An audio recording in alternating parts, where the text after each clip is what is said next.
Welcome back to my channel. আজকে আমি যে রেসিপিটা তোমাদের সাথে শেয়ার করব সেটা হলো ডিমের কারি। ডিমের কারি আজকে রেসিপিটা তোমরা দেখে নাও। দেখো আমি ডিম সেদ্ধ করে নিয়েছি। আমি কাশ্মীরি রেড চিলি পাউডার, ধনে পাউডার, জিরে পাউডার, গরম মশলা গুঁড়ো আমি নিয়ে নিয়েছি। আর দেখো পোস্ত আর কাঁচা লঙ্কা আমি বেটে নিয়েছি, ধনিয়া পাতা আমি কুচিয়ে নিয়েছি, আর পেঁয়াজ কুচি, চেরা কাঁচা লঙ্কা, আদা, টমেটো, রসুন আমি নিয়ে নিয়েছি। দেখে নেওয়া যাক আজকের মূল রেসিপি।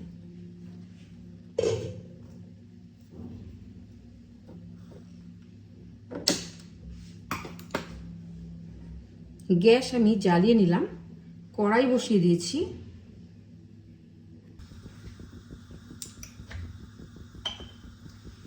কড়াইতে আমি সর্ষের তেল দিয়ে দিলাম। রান্নাটা আমি সর্ষের তেলে করব।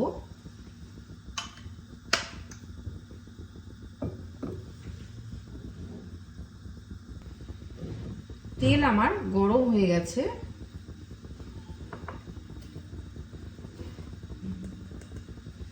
তেলে আমি দেখো হাফ চামচ লবণ,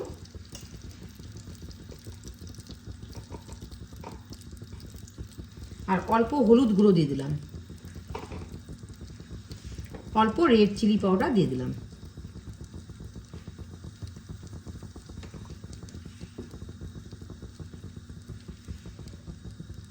ডিমগুলোকে আমি ভেজে নেব।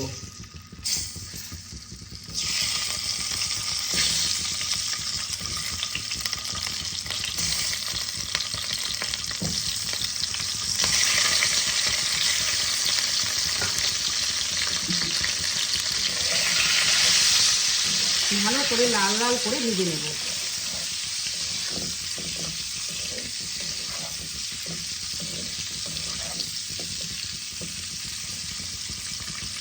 ডিম ফ্রাই হতে হতে আমি দেখো মিক্সিং জারে আদা, রসুন আর পেঁয়াজের একটা পেস্ট বানিয়ে নেব।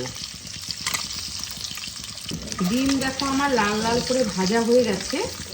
আমি এবার এগুলোকে তুলে নেব।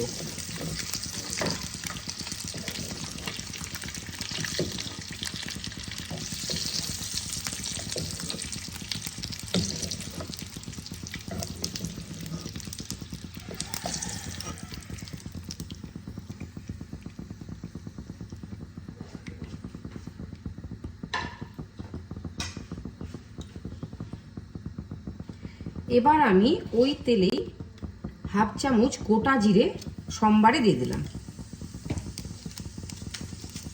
দুটো তেজপাতা আমি দিয়ে দিলাম। আরো অল্প হলুদ গুঁড়ো অ্যাড করে দিলাম।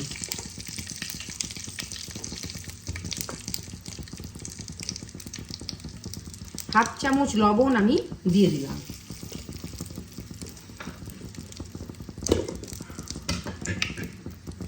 এবার আমি দেখো বাটা মশলাটা আমি ছেড়ে দিলাম।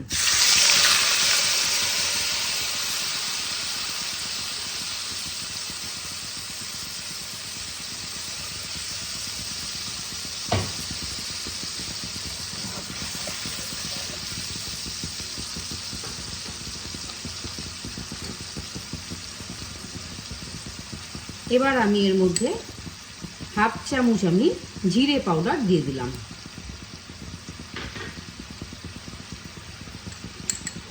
হাফ চামচ ধনে পাউডার দিলাম।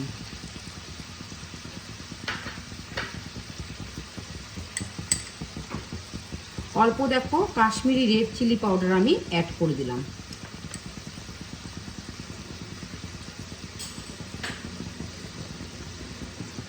ভালো করে কষিয়ে নেব।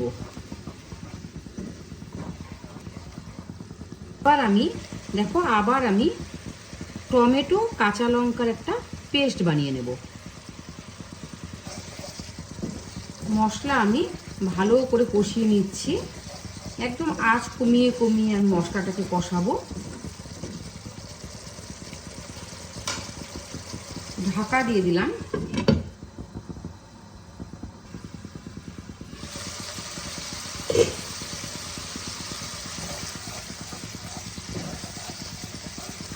দেখো মশলা আমার ভালোভাবে কষে গিয়েছে।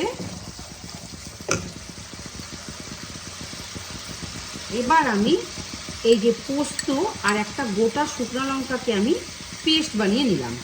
এই যে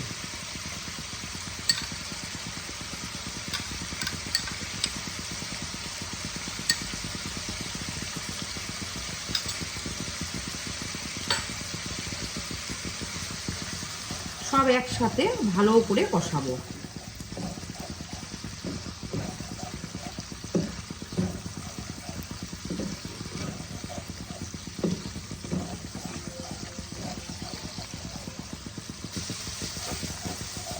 সব মশলা আমার ভালোভাবে কষে গিয়েছে। এই পর্যায়ে আমি পরিমাণ মতন জল ইউজ করলাম।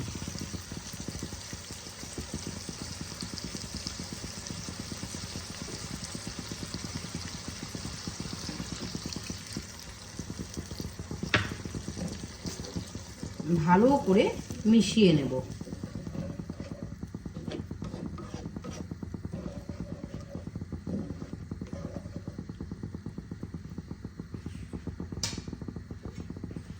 ঢাকা দিয়ে দিলাম।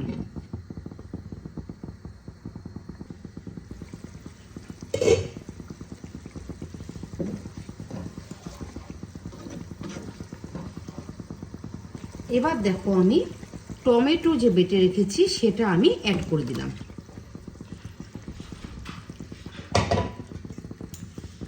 আবারও আমি ঢাকা দিয়ে দিলাম।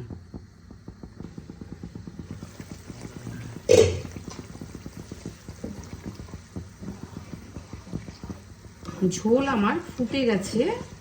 এই পর্যায়ে আমি ডিমগুলো ছেড়ে দেব।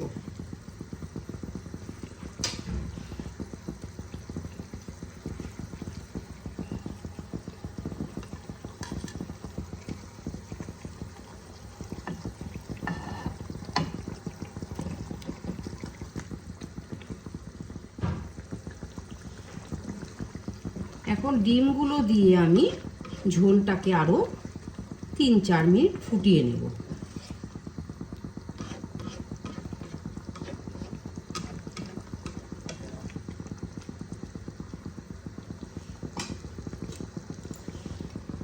ঢাকা দিয়ে দিলাম।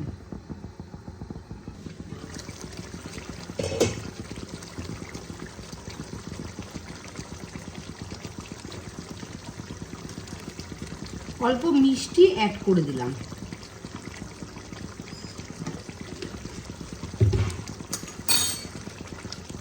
আবারও ঢাকা দিয়ে দিলাম।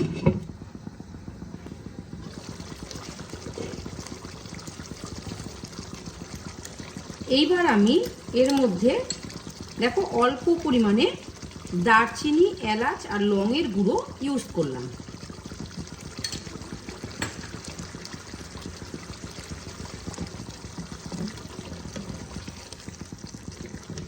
ভালো করে মিশিয়ে নেব।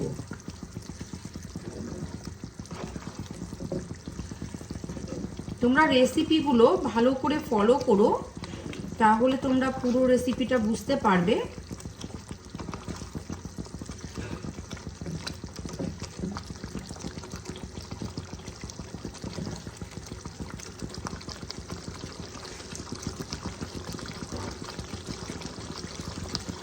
এবার আমি সব শেষে ধনেপাতা কুচি অ্যাড করে দিলাম।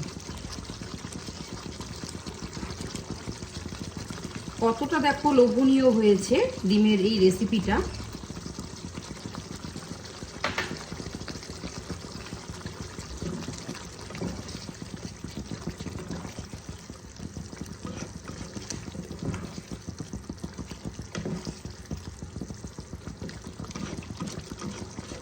দেখো এবার আমার কমপ্লিট হয়ে গেছে।